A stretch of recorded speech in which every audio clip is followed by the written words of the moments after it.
नमस्कार and welcome to study I Q my dear friends. मैं हूं Prashant Mavani. I hope you all are good. आज 28 जुलाई 2020 है और दिन है ट्यूसडे। दिन की शुरुआत एपीजे अब्दुल कलाम साहब के एक कोट के साथ करना चाहूँगा। Let us sacrifice our today so that our children can have a better tomorrow. इस पर्टिकुलर कोट का एक्सप्लेनेशन आपको आज का जो पहला आर्टिकल है उसमें मिल जाएगा। आगे बढ़े उससे पहले डियर फ्रेंड्स, स्टडी आईक्यू की टीम ने एक स्मार्ट कोर्स डिज़ाइन किया है। ये स्मार्ट कोर्स सिविल सर्विसेज की एग्जामिनेशन के लिए है। ये आपकी प्री और मेंस दोनों एग्जाम्स को कवर करता है। 31 जुलाई तक इसके ऊपर ईएमआई ऑफर भी अवेलेबल हैं। ज़्यादा जानकारी पाना चाहते हैं देन डाउनलोड करें हमारा मोबाइल एप्लीकेशन। लेक्चर की पीडीएफ टेलीग्राम चैनल के ऊपर से आप डाउनलोड कर पाएंगे। लेक्चर को दूसरे स्टूडेंट्स के साथ शेयर ज़रूर करें। वीडियो पसंद आता है then hit the like button और हमारी चैनल को सब्सक्राइब करना ना भूलें। आज हमारे टेबल के ऊपर बहुत सारे इंपॉर्टेंट आर्टिकल्स हैं और बहुत सारी इंपॉर्टेंट न्यूज़ आइटम्स को भी हमें डिस्कस करना है, तो लेट्स क्विकली मूव ऑन। कल यानी कि मंडे 27 जुलाई को 5 साल हो गए एपीजे अब्दुल कलाम साहब के निधन के। यकीन नहीं आता कि अब एपीजे अब्दुल कलाम साहब जो हैं वो 5 सालों से हमारे बीच नहीं हैं, लेकिन ऐसे जो लेजेंड्स हैं, खास करके एपीजे अब्दुल कलाम साहब जैसे लेजेंड्स जो हैं वो कभी उनका निधन नहीं होता, वो कभी मरते नहीं हैं। उनका जो काम है वो हमेशा हमें इंस्पायर करते रहता है। उन्होंने जो चीज़ें डेवलप की हैं और चीज़ों को डेवलप करना जो है वो मैं मानता हूँ दैट्स सेकेंडरी थिंग। प्राइमरी चीज़ एपीजे अब्दुल कलाम साहब की जो है सबसे इम्पोर्टेंट, अगर उनका कोई कंट्रीब्यूशन है और ये मेरा पर्सनल ओपिनियन है, वो ये है कि उन्होंने हमें सपने देखना सिखाया।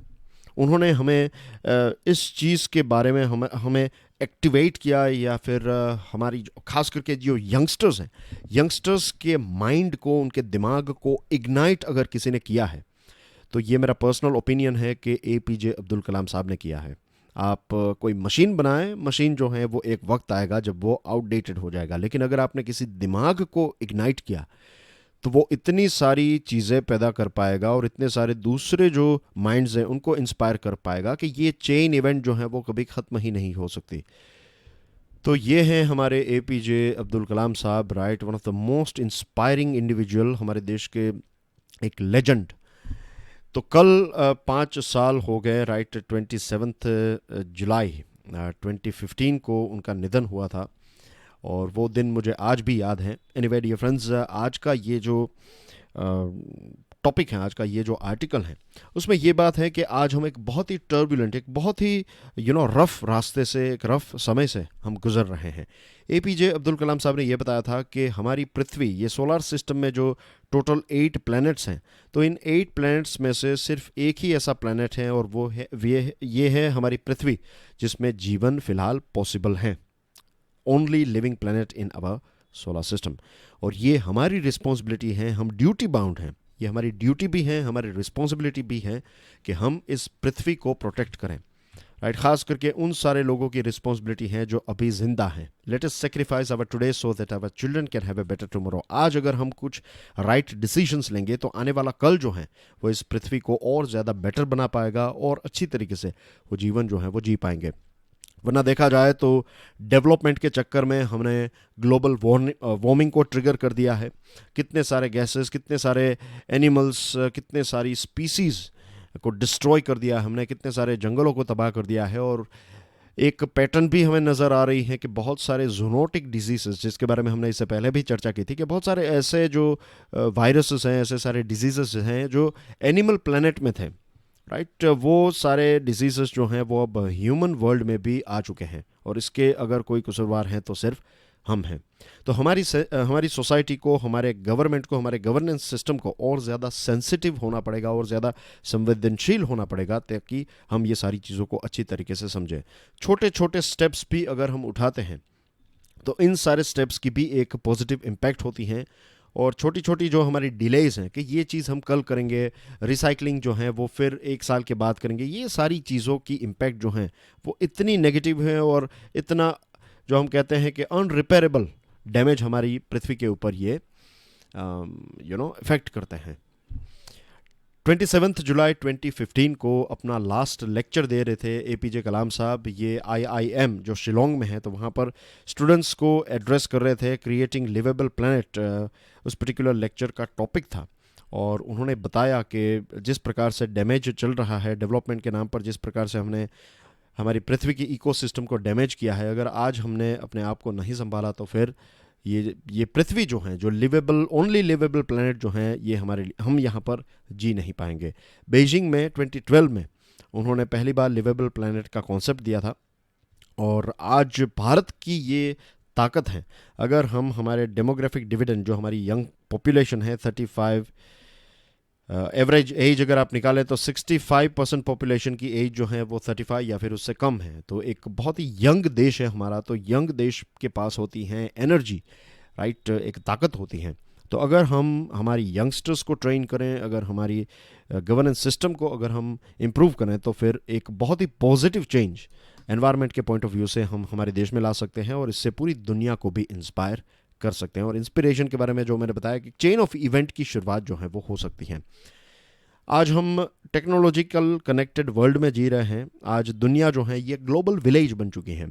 पहले यूएसए के बारे में हम फिल्मों में देखते थे, अमेरिका, इंग्लैंड, जो भी अलग अलग देश हैं उनके बारे में हमें फिल्मों में, गानों में से हमें पता चलता था वहाँ का जीवन। आज यूट्यूब पर आप जाइए, राइट, आपके फ़ोन में सारा डेटा, सारी इन्फॉर्मेशन अवेलेबल है और हम देखते हैं कि बहुत सारे इंस्पायरिंग देश हैं। जैसे कि भूटान के बारे में हम बात कर रहे थे कि भूटान कितना एक इंस्पायरिंग, एनवायरनमेंट की बात करें तो एक बहुत ही इंस्पायरिंग देश है।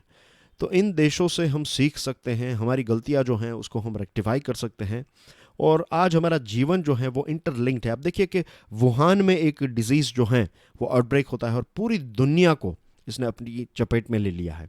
तो ऐसी बहुत सारी चीज़ें, आप अमेज़ोन के जंगल को जब तबाह कर रहे हैं तो ऐसा नहीं है कि सिर्फ ब्राज़ील का एनवायरनमेंट ही अफेक्ट होगा, उसकी इम्पैक्ट हमारे जीवन के ऊपर भी हो सकती है। वो बात अलग है कि हमें उसके बारे में इतना ज़्यादा पता नहीं है, लेकिन इसके ऊपर रिसर्च चल रही है। बहुत ही कॉम्प्लेक्स सिस्टम है, लेकिन जितनी अलग अलग जगहों पर हम तबाही कर रहे हैं उसकी इम्पैक्ट पूरी मानवता, और सिर्फ मानवता नहीं, पूरे प्लेनेट के ऊपर इसकी नेगेटिव इम्पैक्ट हमें देखने को मिल रही है।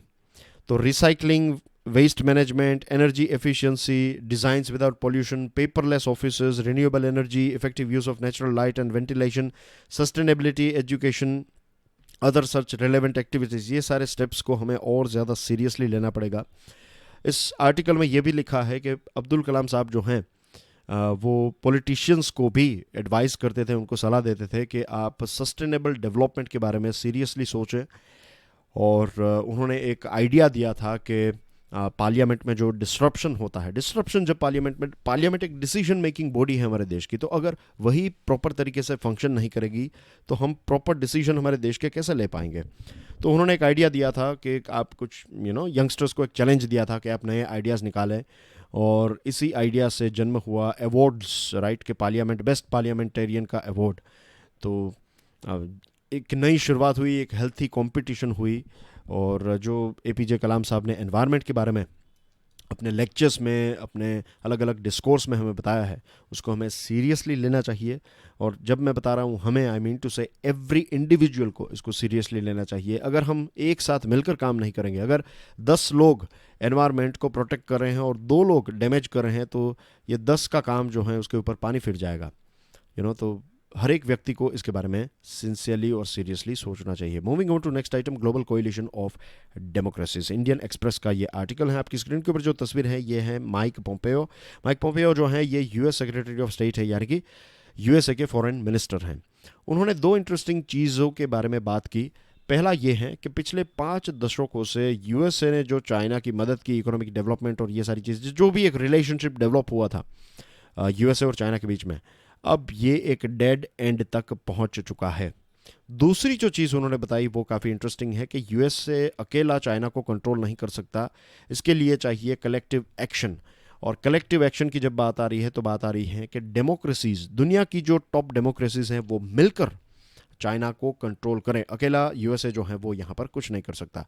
एक और इंटरेस्टिंग चीज़ उन्होंने बताई है, जो शीत युद्ध की बात होती है, जो कोल्ड वॉर की बात होती है, तो ये यूएसएसआर और यूएसए के बीच में था। लेकिन उस टाइम पर सोवियत यूनियन के साथ जो एक लड़ाई थी वो एक डिफरेंट लड़ाई थी। उसको अगर आज हम यूएसए और चाइना के बीच में जो लड़ाई है, जो कोल्ड वॉर है, उसके साथ कंपेयर करें तो सोवियत यूनियन एक लिमिटेड एरिया में था, एक लिमिटेड रीच थी उसकी। लेकिन आज का जो ड्रैगन है, चाइनीज़ ड्रैगन जो है, वो हमारी बॉर्डर्स तक हैं, हमारी इकोनॉमी, हमारी जो हमारा सामाजिक जीवन है, उसके अलग अलग क्षेत्र में चाइना का डायरेक्ट इनडायरेक्ट इन्फ्लुएंस है। फॉर एग्जांपल, अभी हमारे देश में बहुत सारे ऐप्स को बैन करने की बात हो रही है, तो कैसे देखिए कि चाइना के प्रोडक्ट्स और सर्विसेज जो हैं वो हमारे जीवन के पार्ट बन चुके हैं, और अब उनको बैन करना पड़ रहा है। तो ये भी हमारे लिए एक आई ओपनिंग चीज़ है कि क्यों हमने हमारे देश में ऐसी टेक्नोलॉजीज़ और ऐसे प्रोडक्ट्स हमने क्यों नहीं बनाए। ऑफ कोर्स चाइना ने ये सारी चीज़ें बनाई, चाइना ने मेहनत करके बनाई है।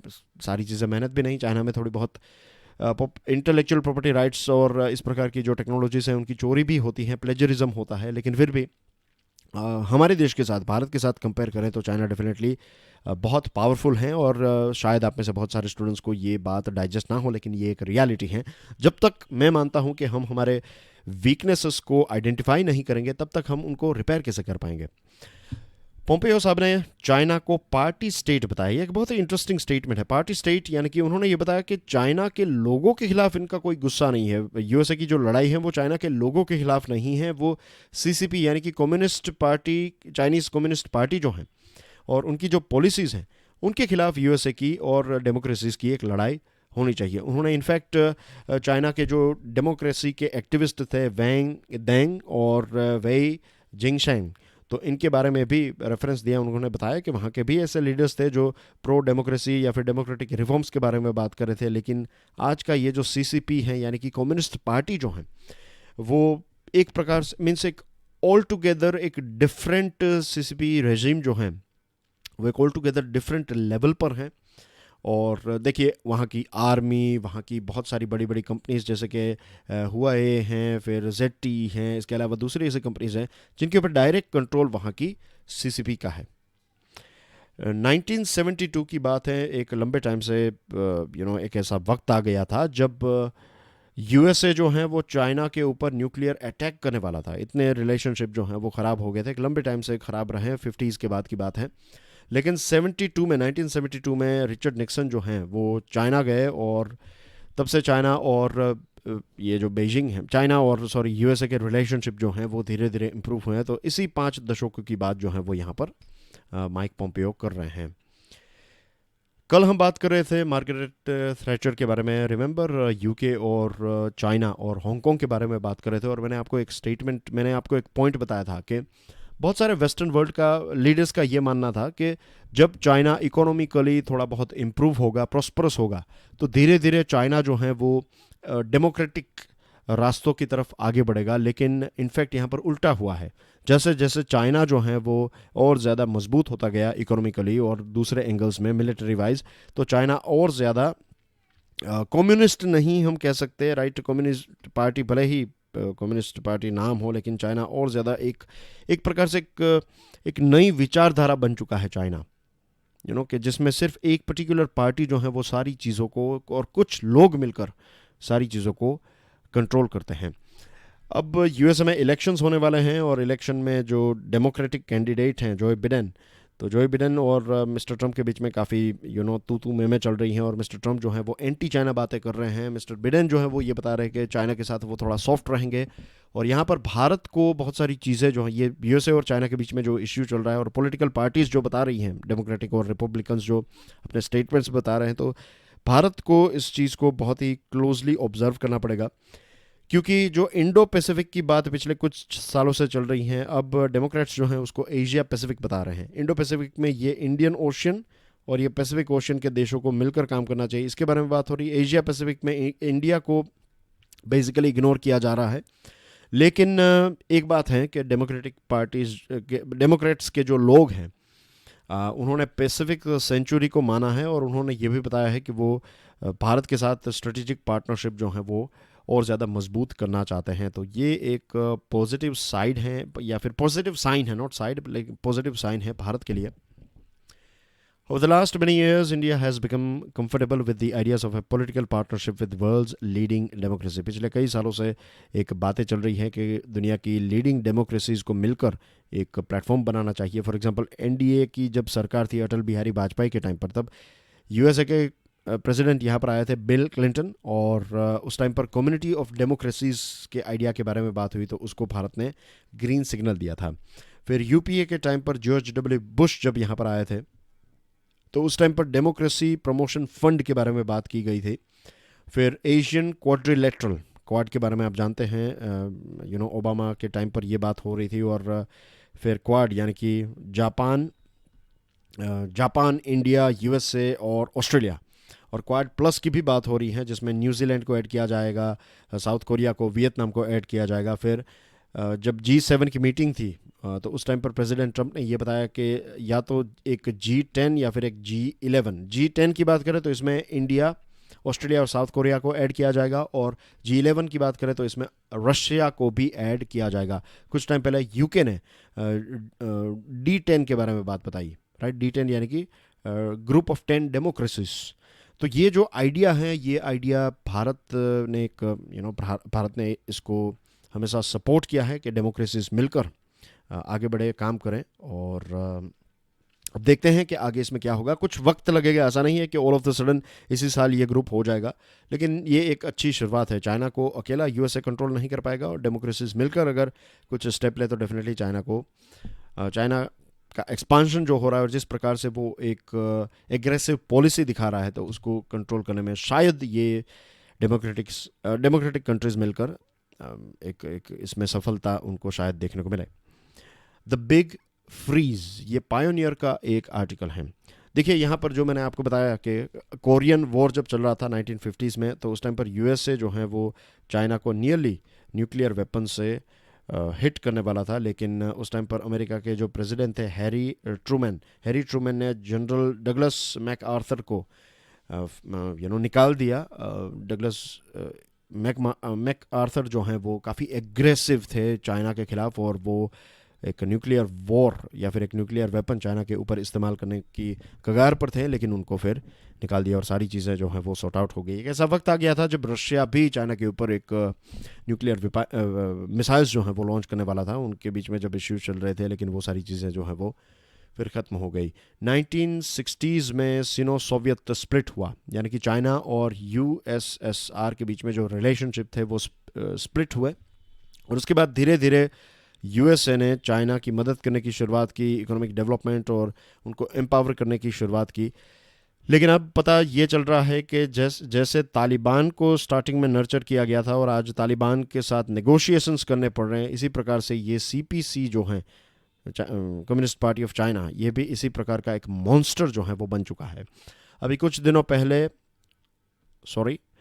दिनों पहले चाइना का जो एक कॉन्सुलेट है ह्यूस्टन में, तो इसको बंद करने का आदेश दिया। उसके पीछे मेन रीज़न ये है कि ह्यूस्टन जो है ये यूएसए का एक स्पेस प्रोग्राम का एक नर्व सेंटर है, एक हब है, और बहुत सारे मिशंस, मून और मार्स के मिशंस जो हैं उसके ऊपर एक नज़र रखे हुए था चाइना, सारा डेटा कलेक्ट कर रहा था और ये सारी चीज़ें थी। तो इसको बंद करना यानी कि एक नए लेवल पर अब आप इस रिलेशनशिप को ले जा रहे हैं, और ज़्यादा चीज़ें। चाइना ने भी यही आदेश दिया कि उनकी भी यूएसए की जो एक ऑफिस है वो भी बंद की जाएगी, इसका आदेश दे दिया है। और इंडिया जो है अब चाहे ना चाहे, ये जो एक फ़ाइट चल रही है यूएस और चाइना के बीच में, उसमें डायरेक्टली इनडायरेक्टली हमें इन्वॉल्व होना ही पड़ेगा। और ऑफ कोर्स यूएस एक डेमोक्रेटिक कंट्री है तो उसका ही साथ हम देंगे। फिर कारगिल लेसन्स, ये टाइम्स ऑफ इंडिया का एक एडिटोरियल है, एक आई ओपनर है हमारे देश के लिए। कारगिल दिवस को एड्रेस करते हुए प्राइम मिनिस्टर साहब ने ये बताया कि 1999 के टाइम पर भारत पाकिस्तान के साथ अच्छे रिलेशनशिप डेवलप करने के लिए तैयार था। हम दोस्ती का हाथ आगे बढ़ा रहे थे, और दूसरी तरफ पाकिस्तान ने, शायद मैंने चाइना कहा, is it okay, prime minister साहब ने बेसिकली ये बताया कि 1999 के टाइम पर भारत जो है पाकिस्तान के साथ एक अच्छे रिलेशनशिप डेवलप करना चाहता था। हम दोस्ती का हाथ जो है वो आगे बढ़ा रहे थे, और पीछे से पाकिस्तान ने हमारी पीठ पर एक खंजर जो है वो तोप दिया। उन्होंने क्या किया, उन्होंने इस कारगिल जो एक माउंटेन है उसको वहाँ पर अपने आर्मी लोगों को ऐसे भेज दिया, और आतंकवादी मीन्स ऐसे भेज दिया। और ये सारी स्टोरी जो है वो आप जानते होंगे, तो उसकी डिटेल्स में जाने की मुझे आवश्यकता नहीं है। लेकिन द थिंग इज़ कि फ़िलहाल जो LAC में जो हो रहा है चाइना के ख़िलाफ़, जो एक इश्यू जो चल रहा है, उसमें डिफरेंस ये है कि हम चाइना के साथ बातचीत कर रहे थे उस टाइम पर, पाकिस्तान के साथ बातचीत और ये सारी चीज़ें जो हैं वो पॉसिबल नहीं थी। चाइना और पाकिस्तान का जो थ्रेट है वो ऑल टुगेदर डिफरेंट है। देखिए चाइना के बारे में जैसे मैंने आपको बताया कि स्ट्रॉन्ग है हमसे, बहुत सारे लेवल पर स्ट्रॉन्ग है। इसका मतलब ये नहीं है कि हम हर एक लेवल पर उनसे वीक हैं। कुछ ऐसी चीज़ें हैं जहाँ पर वो हमसे स्ट्रॉन्ग है, कुछ ऐसे प्लेटफॉर्म्स हैं जहाँ पर हम उनसे स्ट्रॉन्ग हैं। लेकिन चाइना जो है वो किसी भी देश के ऊपर कोई भी अगर स्टेप लेगा तो वो पहले इकोनॉमिक स्ट्रेंथ देखेगा, मिलिट्री मॉडर्नाइजेशन देखेगा, सोशल कोहेजन देखेगा, बहुत सारी चीज़ों को एनालाइज करने के बाद चाइना जो है वो आगे बढ़ता है। यूएसए के साथ उनका जो एक कोल्ड वॉर चल रहा है, तो आप देखिए यूएसए दुनिया की बिगेस्ट इकोनॉमी है और बहुत ही पावरफुल कंट्री है, लेकिन उनके साथ भी एक लंबे टाइम से चाइना एंगेज्ड है। तो आप सोचिए कि भारत के साथ भी वो एक लॉन्ग टर्म तक एंगेज होने के लिए अपनी एक मीन्स एक एक क्षमता जो है चाइना की है, वो हमें मानना पड़ेगा। अब भारत की जो वीकनेसेस हैं उसके बारे में बात करें तो हमारे पास क्रिटिकल वेपन प्लेटफॉर्म्स की शॉर्टेज है, ये एक बहुत ही भयानक चीज़ है। दूसरी जो चीज़ है वो ये है कि अभी गवर्नमेंट ने एक इमरजेंसी फंड रिलीज़ किया कि हम कुछ ऐसे वेपन्स को परचेज कर सके। क्या ये लैक ऑफ प्लानिंग का रिजल्ट नहीं है कि ऑल ऑफ द सडन खतरा जब आता है तब हमें इमरजेंसी फंड्स को रिलीज़ करना पड़ता है? तो ये एक आई ओपनर है हमारे लिए कि we cannot hold on a second, sorry about that, okay. तो ये एक आई ओपनर है हमारे देश के लिए कि हम ऐसे जब इमरजेंसी सिचुएशन आए तब हम कोई स्टेप ले, ऐसा हम नहीं कर सकते। We cannot risk this thing, right. We have to pre plan, हमें प्रोएक्टिव होना पड़ेगा। लंबे टाइम से हम रिएक्टिव रहे हैं कि जब भी प्रॉब्लम आए उसके बाद हम उसके ऊपर एक्शन लेते हैं। Now we have to prepare ourselves in advance. Moving on to next item, an opportunity to reshape health care. कोविड-19 की वजह से हमें पता चला कि हेल्थ सेक्टर में, एनवायरनमेंट में, लाइवलीहुड में, सप्लाई चेन में, हर जगह पर इसका एक इम्पैक्ट और डिसरप्शन हमें देखने को मिला है। कोविड-19 ने हमारी जो हेल्थ केयर सिस्टम की वल्नरेबिलिटीज़ हैं, इनकी जो खामियां हैं, उसको भी अनमास्क किया है। इसके ऊपर जो पर्दा था वो हटाने में कोविड-19 ने अपना एक रोल प्ले किया है। हमारे देश में ज़्यादातर हॉस्पिटल्स कैसी हैं? प्राइवेटाइज्ड हॉस्पिटल्स हैं, क्योंकि गवर्नमेंट की हॉस्पिटल्स इतनी अच्छी और इतनी ज़्यादा नहीं हैं, तो फिर प्राइवेट हॉस्पिटल्स ने ये जो गैप था, ये वैक्यूम था, इसको फिलअप कर लिया है। बहुत सारे लोग जो हैं वो आज भी, करोड़ों लोग आज भी हेल्थ केयर फैसिलिटीज़ को अफोर्ड नहीं कर पाते। एक दूसरी जो इंटरेस्टिंग चीज़ हमें देखने को मिली है वो ये है कि जो रूटीन चेकअप और ये सारी चीज़ों में एक ड्रॉप हमें देखने को मिला है। बहुत सारे लोग जो हैं वो हॉस्पिटल में जाने से घबराते हैं। और दूसरी जो इंटरेस्टिंग चीज़ है वो ये है कि हार्ट अटैक्स और स्ट्रोक के केसेस भी ड्रॉप हुए हैं। इसके पीछे ये जो आर्टिकल लिखा है, डॉक्टर्स ने लिखा है, तो डॉक्टर्स का कहना यह है कि शायद अनपोल्यूटेड एयर, वर्क लोड में जो वर्क स्ट्रेस है उसमें एक रिडक्शन, फिर होम कुक्ड फूड, ये सारी चीज़ों की एक बड़ी इम्पैक्ट इसमें हो सकती है। इसकी वजह से बहुत सारे ऐसे स्ट्रोक और ऐसे डिजीज़ शायद कम हुए हैं, या फिर ऐसे केसेस कम हुए हैं। सिजेरियन में एक ड्रॉप देखने को मिला है, और ऐसे बहुत सारी चीज़ें हैं जिसमें ओवरऑल इस आर्टिकल में लिखा गया है। बहुत सारे एग्जांपल्स दिए गए हैं, लेकिन समझने के लिए आप कह सकते हैं कि हार्ट अटैक्स और स्ट्रोक्स नॉर्मली जो केसेस होते थे, तो ये सारे केसेस लॉकडाउन के टाइम पर और ये कोविड-19 के टाइम पर कम हुए हैं। तो कुछ तो काम कर रहा है। शायद लोगों का स्ट्रेस कम हुआ है, होम कुक्ड फूड, ये सारी चीज़ें लॉकडाउन की वजह से जो एयर क्वालिटी में एक इम्प्रूवमेंट आया, तो इसके पॉजिटिव रिजल्ट शायद ये हो सकते हैं। दूसरा जो इम्पोर्टेंट क्वेश्चन है जिसको हमें एड्रेस करना चाहिए वो ये है कि क्या ओवर डायग्नोसिस और ओवर ट्रीटिंग, ये सारी चीज़ें चल रही थी। रूटीन चेकअप जो है वो ऑफकोर्स बिजनेस के लिए अच्छा है, लेकिन क्या ये जेन्यूनली रिक्वायर्ड है?